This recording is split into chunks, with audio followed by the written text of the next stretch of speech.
दोस्तों, स्वागत है आप सभी का हमारे YouTube चैनल अनूप स्टडी में। देखिए, आज हम लोग इस वीडियो में साइंस में भौतिक विज्ञान का चौथा लेसन पढ़ेंगे, जिसका नाम है गति के नियम यानी लॉ ऑफ मोशन। इस लेसन में हम लोग हर टॉपिक को पढ़ते जाएंगे और सारे टॉपिक पढ़ने के बाद उसके बाद हम लोग उसका एक्सरसाइज करेंगे, ठीक है। और देखिए, एग्ज़ाम में ज़्यादातर हम लोग इसके जो टॉपिक्स हैं उसके बारे में डिटेल से पढ़ लें तो एक्सरसाइज करने में बहुत आसानी होती है, ठीक है। तो हम लोग का इस लेसन का जो पहला टॉपिक है वो है हम लोग का बल। इसको इंग्लिश में क्या बोलते हैं? फोर्स, ठीक है। तो बल की परिभाषा क्या होती है, बल किसे कहते हैं, सबसे पहले इसके बारे में जानते हैं हम लोग। तो देखिए बल किसे कहते हैं, इसकी परिभाषा क्या होती है, इसके बारे में हम लोग जानते हैं। और बल कितने प्रकार का होता है इसके बारे में, ठीक है। तो सबसे पहले हम लोग बल की परिभाषा जानेंगे। तो बल वह बाह्य कारक है जो किसी वस्तु की स्थिति में परिवर्तन करता है या परिवर्तन करने का प्रयत्न करता है। इसका मतलब क्या हुआ, जैसे कोई वस्तु विरामावस्था में है यानी वह वस्तु रुकी हुई है तो उसको गतिशील अवस्था में लाने का प्रयत्न करेगा, या कोई वस्तु गतिशील है तो उसको बल लगा के विरामावस्था में रोकने का क्या करेगा, प्रयत्न करेगा। तो ये हम लोग की बल की परिभाषा है कि बल किसी वस्तु का वह बाह्य कारक है जो उस वस्तु को अगर विरामावस्था में है तो उसको गतिशील करने का प्रयत्न करेगी, यदि वो विरामावस्था में है यदि वो गतिशील अवस्था में है तो उसे विरामावस्था में लाने का कोशिश करेगा, ठीक ना। यानी बल की परिभाषा ये है कि बल वह बाह्य कारक है जो किसी वस्तु की स्थिति में परिवर्तन करता है या परिवर्तन करने का प्रयत्न करता है, ठीक है। अब इसके आगे टॉपिक है, हम लोग अब बल के बारे में जान लेते हैं कि बल कितने प्रकार का होता है। तो बल हम लोग को इस लेसन में 2 पढ़ना है, ठीक है। बल के तो कई प्रकार होते हैं, लेकिन इस लेसन में हम लोग बल का सिर्फ 2 ही पार्ट पढ़ना है, 2 ही भाग पढ़ना है। पहला संतुलित बल और दूसरा असंतुलित बल।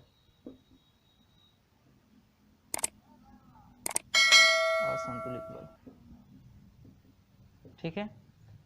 यानी बल, इस लेसन में बल का हम लोग दो भाग पढ़ेंगे, पहला संतुलित बल और दूसरा असंतुलित बल, ठीक है। अब संतुलित बल किसे कहते हैं, असंतुलित बल किसे कहते हैं, इसके बारे में समझते हैं। तो जैसे मान लीजिए संतुलित बल के लिए कोई एक वस्तु है, ठीक है।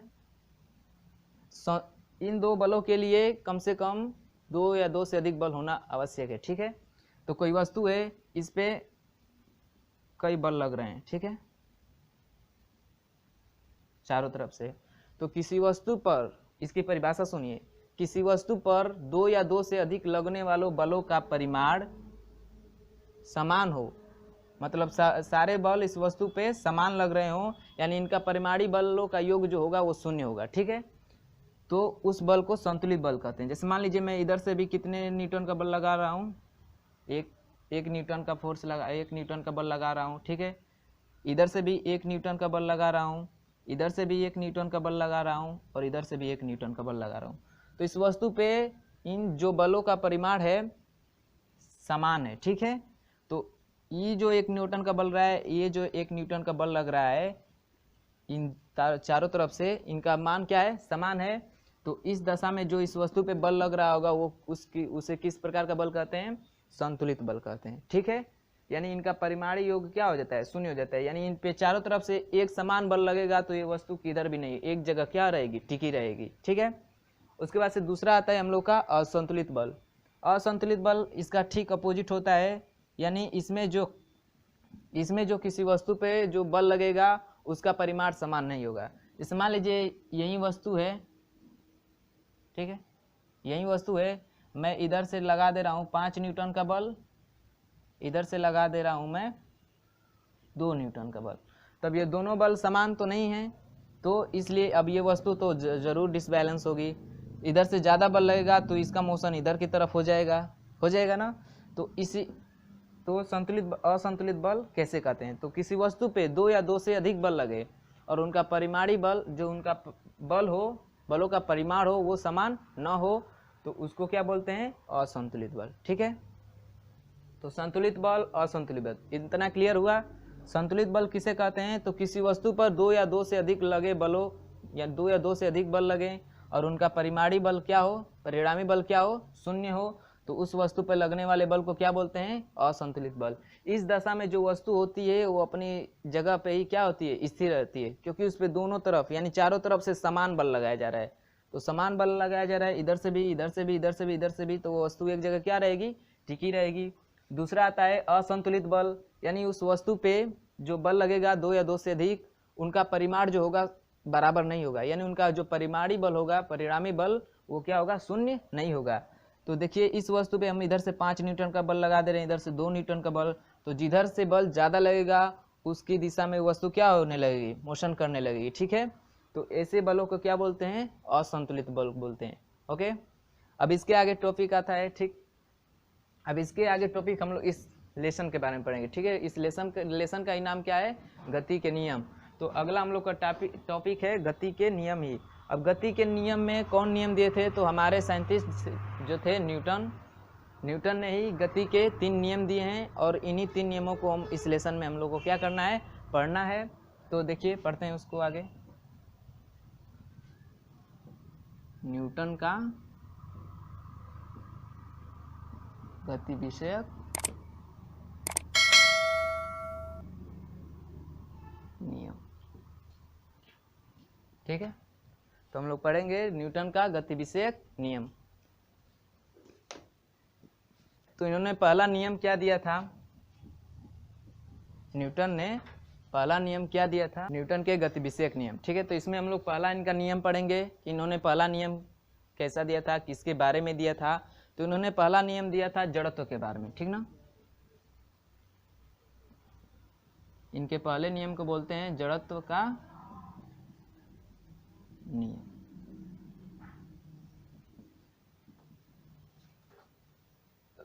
तो इनका पहला नियम था किसका? जड़त्व का नियम। ठीक है, तो न्यूटन के पहले एक गैलीलियो नामक वैज्ञानिक थे जो इन्हीं के नियम को, मतलब इनसे पहले इस नियम को बारे में बताए थे, जड़त्व के नियम के बारे में, लेकिन उन्होंने कुछ चीज़ें बताना भूल गए थे, जिनके कारण उनका नियम जो हो गया फॉल्स हो गया। ठीक ना, तो न्यूटन ने क्या कहा? उन्हीं गैलीलियो की बात बोले थे न्यूटन ने भी। गैलीलियो ने क्या कहा था? यदि कोई वस्तु विरामावस्था में है तो वो विरामावस्था में ही रहेगी, और यदि वह गतिशील अवस्था में है तो गतिशील ही अवस्था में रहेगी। उन्होंने ऐसा बोला था गैलीलियो ने, लेकिन न्यूटन ने उसमें बस थोड़ी सी बातें जोड़ दी। वो बातें क्या थी? तो न्यूटन ने ये बोल दिया जड़त्व के नियम में, यानी उनका पहला नियम था गति विषयक में, तो उन्होंने ये बोला कि यदि कोई वस्तु विरामावस्था में है तो विरामावस्था में ही रहना चाहेगी, यदि वो गतिशील अवस्था में है तो गतिशील ही अवस्था में रहना चाहेगी, जब तक उस पर कोई बाह्य बल न लगाया जाए। उन्होंने ये बोल दिया कि जब तक उस पर बाह्य बल न लगाया जाए तब तक वो वस्तु जिस अवस्था में है उसी अवस्था में रहना चाहेगी। ठीक है, जैसे मान लीजिए कोई वस्तु है, उसको हम लोग गतिशील कर दिए हैं, मोशन कर रही है, तो जड़त्व के नियमानुसार ये क्या करती रहेगी? मोशन ही करती रहेगी। लेकिन ऐसा नहीं ना है, कोई वस्तु मोशन में, जैसे कोई वस्तु है उसको हम लोग मोशन करा देते हैं, कहीं ऐसे लुढ़का देते हैं, तो वो लुढ़कती नहीं रह जाती है, वो जाके कुछ दूर जाके क्या हो जाती है? रुक जाती है। लेकिन इसके रुकने का भी कारण क्या है? कि इस पर एक बल लगता है, बाह्य बल लगता है, इस कारण ये रुक जाती है। लेकिन गैलीलियो ने ये नहीं कहा था, उन्होंने बस कहा था कि यदि कोई वस्तु गतिशील है तो गतिशील ही रहेगी, विरामावस्था में है तो विरामावस्था में ही रहेगी, लेकिन ऐसा संभव नहीं है। ठीक है, यदि कोई वस्तु गतिशील है तो वो जरूर रुक जाती है। अब रुकने का कारण बताए थे न्यूटन ने, क्यों बताए थे उन्होंने? कि इस पर कोई बाह्य बल जब तक न लगाया जाए तब तक। लेकिन जब कोई वस्तु गतिशील रहती है तो उसमें घर्षण बल लगता है, जिसके कारण ये क्या हो जाती है? रुक जाती है, यानी इस पर कोई बाह्य बल कार्य करेगा तभी रुके। और जड़त्व का नियम यही था कि यदि कोई वस्तु गतिशील है तो वो गतिशील ही रहेगी, यदि विरामावस्था में है तो विरामावस्था में रहेगी, जब तक इस पर कोई बाह्य बल न लगाया जाए। ठीक है, अब इस नियम में जड़त्व आ रहा है, तो आप लोग के मन में कन्फ्यूजन भी होता होगा कि जड़त्व क्या है, जड़त्व क्या है। तो आइए हम लोग इसी टॉपिक में जड़त्व के बारे में समझ लेते हैं कि जड़त्व किसे कहते हैं। ठीक है, जड़त्व के बारे में पढ़ लेते हैं कि जड़त्व किसे कहते हैं। तो जड़त्व देखिए पढ़ लेते हैं जड़त्व के बारे में। ठीक है, इसी नियम में जड़त्व आता है, तो जड़त्व के बारे में पढ़ ले रहे हैं। तो देखिए जड़त्व की परिभाषा क्या होती है? तो जड़त्व किसी वस्तु का वह गुण है जो अपने जो वो वस्तु है अपने स्थिति में परिवर्तन जो होता है उसका विरोध करती है, ठीक ना। यदि वो गतिशील है और उसको कोई विरामावस्था में लाना चाहेगी तो उसका विरोध करेगी, वो सोचेगी कि मैं गतिशील में ही रहूं। यदि वो विरामावस्था में है और उसे कोई गतिशील करे तो वो सोचेगी कि मैं विरामावस्था में रहूं। तो जड़त्व किसी वस्तु का वह गुण है जो अपनी स्थिति में होने वाले परिवर्तन का क्या करता है, विरोध करता है, ठीक है। जड़त्व किसी वस्तु का वह गुण है जो उसकी स्थिति में होने वाले परिवर्तन का क्या करता है, विरोध करता है। अब देखिए आप लोग के एग्जाम में इससे रिलेटेड क्वेश्चन भी पूछे जा सकते हैं। और जड़त्व के मैं कुछ उदाहरण बता देता हूँ और वो उदाहरण ही पूछे जाते हैं। मान लीजिए दिया रहता है कि यदि कोई गाड़ी है, मोटरसाइकिल है या कोई भी गाड़ी है, जिसके अचानक चलने से उस पर जो बैठा यात्री होता है उसमें वो पीछे की तरफ क्या हो जाता है, इससे पीछे की तरफ क्या हो जाता है, लुढ़क जाता है। तो किसके कारण होता है, जड़त्व के कारण। जानते हैं कैसे। जैसे मान लीजिए कोई मोटरसाइकिल है, ठीक है, जैसे भी हो, ये मोटरसाइकिल है, इस पे कोई आदमी बैठा हुआ है, ठीक ना, ये चलाने वाला है। अब इस पे बैठा हुआ है तो ये क्या है, विरामावस्था में। अब ये क्या है, विरामावस्था में है। और जड़त्व का नियम हम लोग पढ़े हैं कि जड़त्व किसी वस्तु का वह गुण है जो अपनी स्थिति में होने वाले परिवर्तन का क्या करता है, विरोध करता है। इतना पढ़े हैं। तो देखिए अभी ये क्या है, विरामावस्था में है। इसमें जो व्यक्ति बैठा है वो भी विरामावस्था में है। अब जैसे ये गाड़ी स्टार्ट करता है, जैसे ये गाड़ी स्टार्ट करता है तो जो भाग, इसकी बॉडी का जो भाग इस गाड़ी के टच में है वो तो गति की अवस्था में हो जाता है इसके साथ, लेकिन जो ऊपर का पोर्शन होता है वो अभी विरामावस्था में ही रहना चाहता है जड़त्व के नियमानुसार, ठीक है। क्योंकि ये विरामावस्था में है। जैसे ही गाड़ी स्टार्ट करता है तो गाड़ी आगे बढ़ती है तो उसका नीचे वाला पोर्शन तो गाड़ी के साथ गतिशील हो जाता है, लेकिन ऊपर वाला पोर्शन क्या रहता है, विरामावस्था में रहना चाहता है। इसलिए वो कुछ समय, इसलिए व्यक्ति जो इस पर बैठा रहता है वो क्या होता है, पीछे की तरफ लुढ़क जाता है, ठीक। यही पोर्शन फिर आगे जाते जाते मान लो ब्रेक मारा जाता है गाड़ी का, तो फिर उस पर जो बैठा हुआ व्यक्ति वो क्या हो जाता है, आगे की तरफ झुक जाता है। वो फिर क्या होता है, वहीं जड़त्व। अब ये गतिशील में है, पूरी बॉडी गतिशील में है। अब जैसे ही ब्रेक मारता है उसका नीचे वाला पोर्शन तो गाड़ी के संपर्क में है ना, तो गाड़ी रुकेगी तो ये तो विरामावस्था में हो जाएगा, लेकिन जो ऊपर वाला पोर्शन होता है बॉडी का वो गतिशील ही रहता है अभी। और गतिशील जड़त्व के नियमानुसार अभी गतिशील में ही रहना चाहता है, इसलिए व्यक्ति जो होता है गाड़ी पे बैठा वो क्या होता है, आगे की तरफ झुक जाता है। यही होता है मोड़ों पे भी।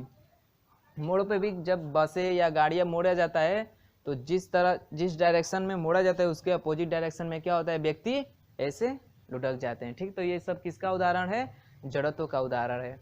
और जड़त्व का उदाहरण पूछा जाता है एग्जाम में। जैसे मान लो कोई डाली है, जैसे डाली हिलाकर आम तोड़ा जाता है ना, तो वो भी किसके नियम में आता है, जड़त्व के नियम में आता है। उसको समझ लेते हैं कैसे। मान लीजिए कोई फल है, इस डाल पे लटका हुआ है, आम है, ठीक है, डाल पे लटका हुआ है। तो इसको तोड़ने के लिए हम लोग क्या करते हैं, देखिए जड़त्व का इसमें नियम देखिए। जैसे ही डाली को हिलाते हैं हम लोग तोड़ने के लिए फल को, तो ये फल तो किस में है, विरामावस्था में है ना, ये फल किस में है, विरामावस्था में है। और जैसे हम लोग डाली को हिलाते हैं तो अब ये क्या हो जाता है, डाली को हिलाते हैं तो गति में आ जाता है, लेकिन जड़त्व के नियमानुसार ये आम क्या रहना चाहेगा, विरामावस्था में ही रहना चाहेगा। और जो हम लोग डाली को इसको गति में ला रहे हैं तो, और ये गति में आना नहीं चाहेगा जड़त्व के नियम के अनुसार, इसलिए यहाँ से जो इसकी नोक होती है ये क्या हो जाती है, टूट जाती है और फल क्या हो जाता है, नीचे गिर जाता है।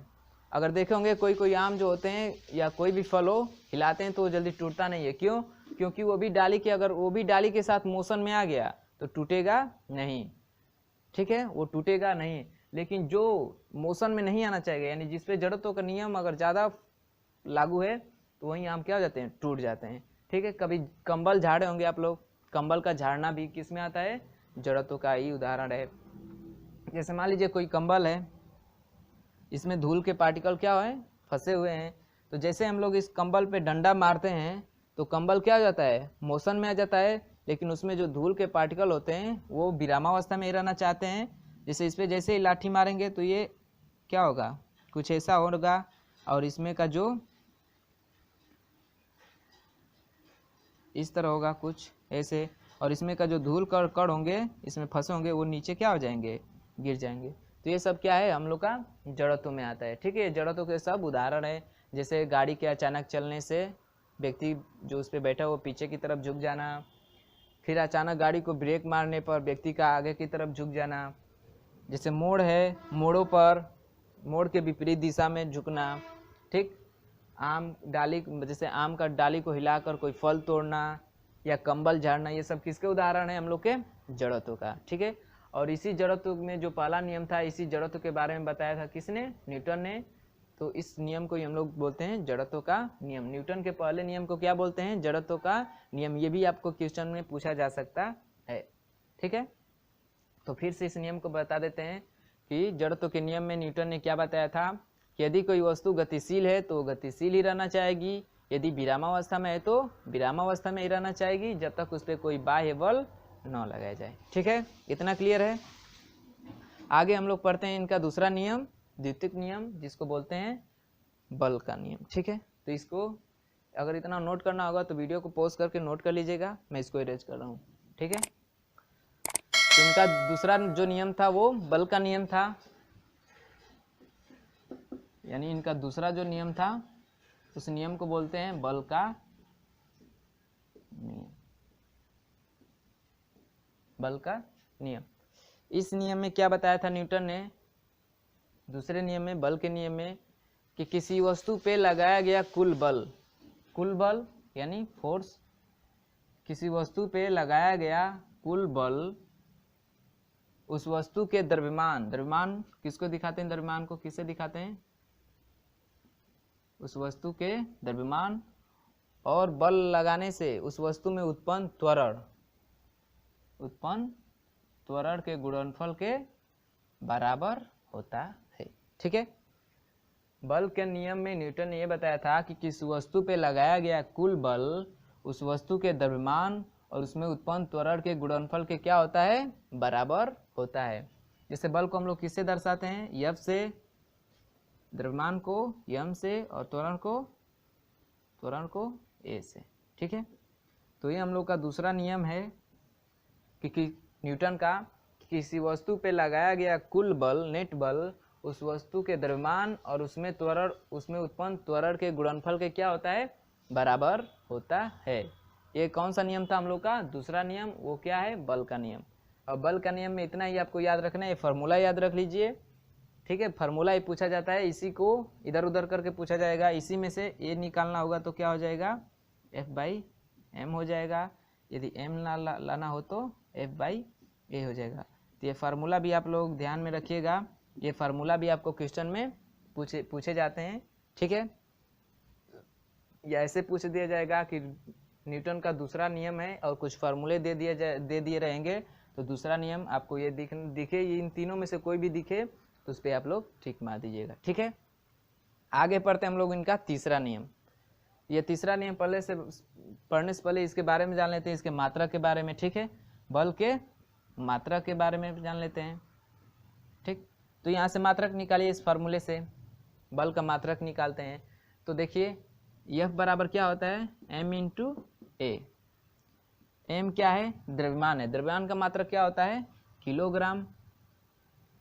और ए क्या है? त्वरण है। और त्वरण को क्या होता है? पीछे आप लोग पढ़े होंगे त्वरण का मीटर प्रति सेकेंड स्क्वायर। यानी बल का मात्रक हो गया किलोग्राम मीटर प्रति सेकेंड स्क्वायर, या इसी को एक शब्द में हम लोग क्या बोल देते हैं? इसको न्यूटन। क्या बोल देते हैं? इसको न्यूटन। और इस किस पद्धति में है? एसआई पद्धति में है। ये किस पद्धति में है? एसआई। एसआई मतलब MKS, मीटर किलोग्राम सेकेंड। इस पद्धति में इसका मात्रक क्या है? न्यूटन या किलोग्राम मीटर प्रति सेकेंड स्क्वायर। इसका CGS पद्धति में मात्रक क्या होता है? CGS पद्धति में, CGS मतलब ये सेंटीमीटर, ग्राम और सेकेंड, तो ये क्या हो जाएगा? ग्राम में बदल जाएगा, ये सेंटीमीटर और ये सेकेंड ही रहेगा। यानी ग्राम सेंटीमीटर प्रति सेकेंड स्क्वायर, ऐसा हो जाएगा CGS में। तो CGS में इसको क्या बोलते हैं हम लोग? CGS में इसको क्या हो जाएगा? ग्राम सेंटीमीटर प्रति सेकेंड स्क्वायर, ये CGS में हो जाएगा। IC को क्या बोलते हैं हम लोग? डाइन बोलते हैं। क्या बोलते हैं? डाइन। अब इसमें फर्क है, ये MKS में है, ये CGS में है। तो यहाँ पे किलोग्राम के जगह पे ग्राम है, मीटर की जगह पे सेंटीमीटर है और सेकंड तो सब में होता है, ठीक है। तो ये होता है एमकेएस पद्धति में न्यूटन होता है और सीजीएस पद्धति में डाइन होता है। ये भी पूछा जा जाता है आपका एग्जामों में। और इसमें सबसे इम्पोर्टेंट ये है कि ये पूछा जाता है कि 1 न्यूटन में कितने डाइन होते हैं, तो 10⁵ डाइन होता है, ठीक है। 1 न्यूटन जो बराबर होता है वो 10⁵ डाइन के बराबर होता है, ठीक है। इतना क्लियर है। अब 10⁵ डाइन कैसे है ये भी समझना है, तो ये इसी फार्मूले से समझ लीजिए। इसको चेंज करते हैं हम लोग सीजीएस पद्धति में, तो इसको चेंज करेंगे सीजीएस पद्धति में तो किलोग्राम, 1 किलोग्राम कितने ग्राम के बराबर होगा, 1000 ग्राम के, ठीक। अब ये मीटर, 1 मीटर कितने सेंटीमीटर के बराबर होगा, 100 सेंटीमीटर के बराबर। और सेकेंड तो दोनों में है तो इसको चेंज ही नहीं करना है, सेकेंड स्क्वायर ही रह जाएगा। अब इन देखिए ये 10⁵2 है, मतलब ये 10 के आगे 3 जीरो हैं, यहाँ पे 10⁵2 जीरो हैं। तो इसको कोटिमान पढ़े होंगे तो आप पढ़े होंगे कि जितने जीरो होते हैं पावर उतना लगता है। तो यहाँ पे 10⁵3 लगा और यहाँ पे 10⁵2 लगा। अब इसका आधार बराबर है तो घातें जुड़ जाती हैं, ये भी नियम पढ़े होंगे मैथ में। तो ये कितना हो जाएगा, आधार सेम है तो घातें जुड़ जाएंगी तो 3 + 2 यानी 10⁵5। तो यही आता है हम लोग का, जो इसको चेंज करते हैं सीजीएस पद्धति में तो हम लोग को इतना आता है, इतना ग्राम सेंटीमीटर प्रति सेकेंड स्क्वायर आता है। यही हम लोग का क्या होता है, मात्रक होता है सीजीएस पद्धति में, किसका, बल का। और इतने को ही हम लोग डाइन बोलते हैं ना, इतने को ही, तो इसको लिख सकते हैं ना 10⁵5 डाइन, ठीक। तो यही जो होता है 1 न्यूटन जो बल होता है वो 10⁵5 डाइन के बराबर होता है, ठीक है। इतना क्लियर है।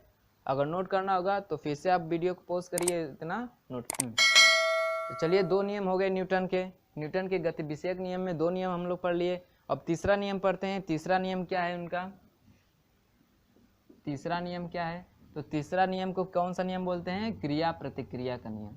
क्या बोलते हैं, क्रिया प्रतिक्रिया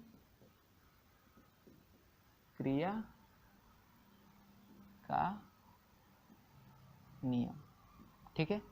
इनके तीसरे नियम को बोलते हैं क्रिया प्रतिक्रिया का नियम। अब इस नियम में इन्होंने क्या बोला था, न्यूटन ने इस नियम में क्या बोला था कि यदि किसी वस्तु पे हम लोग बल लगा रहे हैं, ठीक ना, यानी किसी वस्तु पे हम जितना बल लगाएंगे वो उतना ही बल हम लोग को क्या करेगी, विपरीत दिशा में लगाएगी, ठीक ना। न्यूटन ने तीसरे नियम क्रिया प्रतिक्रिया के नियम में ये बताया था कि यदि हम लोग किसी वस्तु पे जितना बल लगाएंगे वो वस्तु ही विपरीत दिशा में उतना ही बल क्या करेगी, हम लोग को लगाएगी, ठीक है। अगर सिंपल भाषा में समझाएं, एक अच्छा उदाहरण देके कि यदि आप किसी को गाली देते हैं तो भी क्या करेगा, आपको गाली देता है ना। तो यही क्रिया प्रतिक्रिया का नियम है, यानी जैसे ही आप क्रिया करेंगे तो वो वस्तु भी आपको जितने बल से करेंगे उतने ही बल से वो भी आपके क्या करेगी, प्रतिक्रिया। तो क्रिया प्रतिक्रिया के नियम यही है कि यदि कोई वस्तु पे जितना हम लोग बल लगा रहे हैं, ये कोई वस्तु है, इस पे जितना बल लगाएंगे ये वस्तु ही उतने ही बल से क्या करेगी, हम लोग को विपरीत दिशा में बल लगाएगी, ठीक है। इसके कुछ उदाहरण भी हैं, क्रिया प्रतिक्रिया के कुछ उदाहरण भी हैं जो एग्जाम में पूछे जाते हैं इससे भी रिलेटेड। तो जैसे हम लोग ज़मीन पे चलते हैं ना, तो ये भी किसका नियम है, क्रिया प्रतिक्रिया का नियम। जैसे ही हम लोग चलते हैं ज़मीन पे, ठीक है, कैसे, जैसे मान लो जी ज़मीन पे चलते हैं हम लोग, कोई चल रहा है इस पर शूज पहन के, तो ये पीछे ऐसे फोर्स लगाता है ज़मीन पे, ठीक है। ये ज़मीन पे फोर्स लगाता है तो ज़मीन क्या करती है, ये जो धरती है ये व्यक्ति की तरफ फोर्स लगाती है, ठीक है। तो इससे ये इधर जितने बल से पुश करेगा, जैसे हम लोग लॉन्ग जंप कूदे होंगे तो आप देखे होंगे कि ज़्यादा ज़ोर से हम लोग क्या करते हैं, ज़मीन पे फोर्स लगाते हैं, तो ज़मीन भी उतने ही फोर्स से क्या करेगी, हम लोग को आगे फेंकती है, ठीक है ना। तो वो किसके नियम में आता है, क्रिया प्रतिक्रिया के नियम में। जैसे वैसे भी कोई किसी व्यक्ति के नाव से कूदना, ठीक ना, कोई व्यक्ति है इस नाव से, जैसे इस पे कूदेगा तो नाव का क्या होता है, पीछे की तरफ हट जाना है। किसका नियम है, क्रिया प्रतिक्रिया का नियम। जैसे व्यक्ति यहाँ पे कूदेगा इस नाव से तो कुछ फोर्स लगाएगा, फोर्स लगा कूदता है तो नाव क्या होती है, पीछे की तरफ हट जाती है, ओके। फिर और भी इसके नियम है, जैसे मान लीजिए बंदूक है, बंदूक से गोली का चलना, जैसे बंदूक को पीछे की तरफ झटका देती है ना, पीछे की तरफ झटका देना, बंदूक का पीछे की तरफ क्या करना, झटका देना। जैसे मान लीजिए जैसे बंदूक से गोली निकलती है तो फोर्स, जितने फोर्स से निकलेगी उतना ही फोर्स से वो क्या करती है, पीछे की तरफ धक्का देती है, ठीक ना। जितना पीछे की तरफ धक्का देगी उतनी ही फोर्स से वो क्या करेगी, आगे तरफ निकलेगी। तो यही क्रिया प्रतिक्रिया का नियम है, यानी किसी वस्तु पे जितना बल लगाएंगे वो वस्तु विपरीत दिशा में ही उतना बल लगाएगी। यही हम लोग का क्या है, गति विषयक नियम, जो न्यूटन का तीसरा नियम था, क्रिया प्रतिक्रिया का नियम। इस नियम में यही बताया गया है कि किसी वस्तु पे लगाते हैं बल तो वस्तु ही उतनी ही बल से विपरीत दिशा में क्या करती है, बल लगाती है, ठीक है। इसमें आगे टॉपिक आता है संवेग, ठीक है। इसमें आगे टॉपिक क्या आता है, संवेग। संवेग, संवेग किसे कहते हैं, ठीक ना। इसमें बस परिभाषा जान लीजिए और इसके मात्रा के बारे में जान लीजिए, यही एग्जाम में पूछा जाएगा। उससे ज़्यादातर मात्रक पूछे जाते हैं और इसके फार्मूले पे कुछ न्यूमेरिकल्स पूछे जाते हैं, ठीक ना। तो संवेग, संवेग किसे कहते हैं, तो जो संवेग होता है, समय को किसे दिखाते हैं, पी से, ठीक ना। समय को किसे दिखाते हैं, पी से। तो जो संवेग होता है किसी वस्तु के द्रव्यमान तथा उसके वेग के गुणनफल को क्या बोलते हैं हम लोग, संवेग बोलते हैं। तो संवेग क्या होता है, तो संवेग जो होता है किसी वस्तु के द्रव्यमान और उसके वेग के गुणनफल को क्या बोलते हैं, संवेग बोलते हैं। क्या बोलते हैं, संवेग बोलते हैं। इतना ये फार्मूला नोट कर लीजिए और इसके मात्रा के बारे में समझ लीजिए। मात्रा क्या होता है, तो संवेग का मात्रा क्या होगा, तो मात्रा सिंपल है निकालना। द्रव्यमान, द्रव्यमान का मात्रा क्या होता है, किलोग्राम, और वेग, वेग का मात्रक आप लोग पीछे वीडियो में पढ़े होंगे, क्या होता है, मीटर पर सेकेंड, यानी मात्रक होता है किलोग्राम मीटर पर सेकेंड, या इसी को बोलते हैं हम लोग न्यूटन सेकेंड, न्यूटन सेकेंड, ठीक है। इसी किलोग्राम मीटर पर सेकेंड को क्या बोलते हैं हम लोग, न्यूटन सेकेंड, ठीक है। इतना क्लियर है। अब संवेग और बल, संवेग और संवेग परिवर्तन तथा बल में संबंध, अगला टॉपिक है, सॉरी इतना है, ठीक है। अब इसके आगे टॉपिक है संवेग परिवर्तन तथा बल में संबंध, संवेग परिवर्तन तथा बल में संबंध, इसी में बता दे रहे हैं। संवेग परिवर्तन, संवेग परिवर्तन तथा बल में संबंध, संवेग परिवर्तन तथा बल में संबंध हम लोग पढ़ेंगे, ठीक है। तो इससे पढ़ने से पहले आप लोग न्यूटन का जो दूसरा नियम था, जो न्यूटन का दूसरा नियम था, इसमें पढ़े थे हम लोग क्या, बल के बारे में, कि जो बल होता है वो वस्तु के द्रव्यमान और उसमें उत्पन्न त्वरण के गुणनफल के क्या होता है, बराबर होता है, ठीक है। अब देखिए पीछे वीडियो में आप लोग पढ़ा होगा त्वरण के बारे में, कि त्वरण जो होता है क्या होता है, वेग परिवर्तन की समय दर को क्या बोलते हैं, त्वरण। तो ए का मान इसमें रखिए, इस वाले फार्मूले में ए का मान रखेंगे तो एफ बराबर क्या हो जाएगा, एम, ए का मान क्या है, v minus you upon T, ठीक। अब m से गुणा होगा तो क्या हो जाएगा, M V minus M U upon T. तो देखिए यहाँ पे वेग था तो वेग परिवर्तन बोल रहे थे, ठीक ना। अब यहाँ पे आ गया है क्या, संवेग, m इंटू वी को क्या बोलते हैं, संवेग। तो संवेग परिवर्तन की समय दर, ठीक ना, संवेग परिवर्तन यहाँ पे हो रहा है ना, संवेग परिवर्तन और तथा बल में ही संबंध पढ़ना था। तो यहाँ पे हम लोग का F क्या हो गया, बल हो गया, और यहाँ पे एम वी एम यू यही क्या है हम लोग का संवेग है, और संवेग में क्या हो रहा है, परिवर्तन हो रहा है। कुछ समय संवेग ये था और ये, यानी इसका जो अंतिम वेग था और प्रारंभिक वेग घटाते हैं वही ना वेग परिवर्तन होता है। तो यहाँ पे संवेग है और ये भी संवेग है, तो इसमें अंतर है, मतलब घटाव है यानी परिवर्तन है। तो ये हम लोग का जो संवेग परिवर्तन का, संवेग परिवर्तन और बल में संबंध है, यही फार्मूला हम लोग को क्या बताता है, संवेग परिवर्तन तथा बल में संबंध को क्या बताता है, ठीक ना। और यहाँ पे जो बल है वो संवेग परिवर्तन की समय दर के बराबर है, ठीक ना। यहाँ पे जो बल है संवेग परिवर्तन की दर के बराबर होता है। यानी इस फार्मूला से ही निष्कर्ष निकल के आता है कि जो बल होता है वो संवेग परिवर्तन के समय दर के बराबर होता है। बल्कि एक और भी परिभाषा यहाँ से बना सकते हैं कि संवेग परिवर्तन की समय दर को क्या बोलते हैं, बल होते हैं। बल बोलते हैं कब, संवेग से रिलेटेड लेकर बना सकते हैं इसका परिभाषा। ठीक है, तो ये फार्मूला याद किए रहिएगा, इस पे भी न्यूमेरिकल्स आएंगे। ठीक है, तो इस फार्मूले यानी जितने इस वीडियो में फार्मूले बताए जा रहे हैं, जो उदाहरण बताए जा रहे हैं, उसको ध्यान में रखिएगा, क्योंकि वहीं जो होते हैं आगे क्वेश्चन में पूछे जाएंगे। और जब क्वेश्चन शुरू करेंगे वीडियो, मतलब ये पूरा चैप्टर पढ़ाने के बाद इस वीडियो में, तो देखिएगा उस क्वेश्चन में वो उदाहरण कुछ न्यूमेरिकल्स ऐसे आएंगे। ठीक है, अब इसके आगे पढ़ते हैं बल का आवेग। अगला टॉपिक है हम लोग का कौन सा, बल का आवेग। ये इरेज कर देना। ठीक है, तो आगे टॉपिक है हम लोग का बल का आवेग। ये भी बहुत इंपॉर्टेंट है, बल का आवेग। ठीक है, बल का आवेग ये जो टॉपिक है इस वीडियो का लास्ट टॉपिक है, इतना ही पढ़ेंगे। उसके बाद से जो बाकी इसके टॉपिक्स हैं वो कल पढ़ेंगे, और कल पढ़ने के बाद यानी अगले वीडियो में पढ़ेंगे, और उसके बाद से जो इसके आगे वीडियो बनाएंगे उसमें सिर्फ हम लोग अभ्यास प्रश्न पढ़ेंगे। ठीक ना, तो ये इस वीडियो का लास्ट टॉपिक है बल का आवेग। ठीक है, अब देखते हैं इसके बारे में, बल का आवेग क्या होता है। ठीक, तो देखिए बल का आवेग की परिभाषा क्या होती है। देखिए अब बल के आवेग के बारे में समझते हैं कि बल का आवेग क्या होता है।